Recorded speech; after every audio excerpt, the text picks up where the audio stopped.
నేను మీకు Naruto episode 4 pass or fail survival test కథను వివరిస్తాను.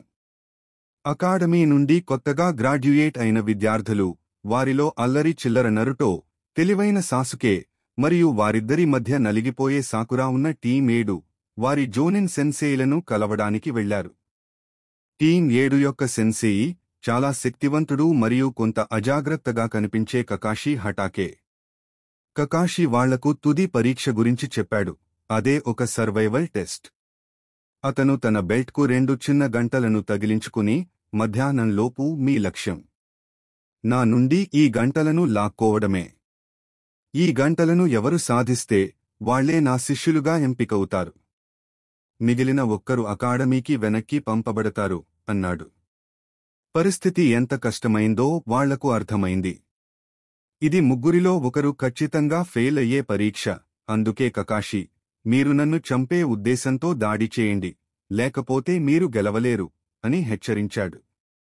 టైమర్ మొదలవగానే ముగ్గురు విద్యార్థులు చుట్టూ ఉన్న అడవిలోకి పారిపోయి దాక్కున్నారు. సాసుకే తెలివిగా సెన్సేయి కదలికలను గమనించి ఒంటరిగా దాడి చేయాలని ప్లాన్ చేసుకున్నాడు. ఎందుకంటే తను ఒక్కడే బలంగా ఉన్నానని తన నమ్మకం. సాకురా తన మనసంతా సాసుకే మీదే ఉంది. సాసుకే గంటను తీసుకుంటే తను కూడా పాస్ అవుతుందని ఆశించింది. ఇక నరుటో ఎప్పటిలాగే అతను ఏమాత్రం ఆలోచించకుండా నేనే గంటలను తీసుకుంటాను అని అరుస్తూ నేరుగా కకాషిపై దూకాడు. కాని నరుటో కకాషికి చిక్కాడు. కకాషి తన వేగాన్ని చూపించి నరుటో వెనుకకు వెళ్లి 1000 సంవత్సరాల మరణం అనే అడ్డమైన టెక్నిక్ను వాడి నరుటోను చెట్టు దగ్గర పడేశాడు. సమయం గడుస్తున్న కొద్దీ ప్రతి విద్యార్థి తమ వ్యక్తిగత దాడులను చేశారు. కాని కకాషి వారందరినీ అలవోకగా ఓడించాడు. నరుటోను ఒక ఉచ్చులో ఇరికించి చెట్టుకు వేలాడదీశాడు. సాకురాను ఒక భ్రమలో పడేసి భయపెట్టి అపస్మారక స్థితికి తెచ్చాడు.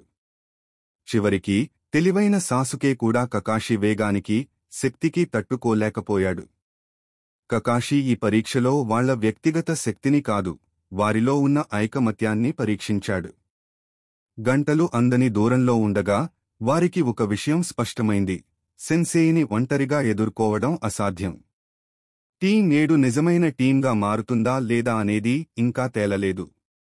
ఆ కీలకమైన పాఠం కోసమే కథ మిగతా ఎపిసోడ్కు కొనసాగుతుంది.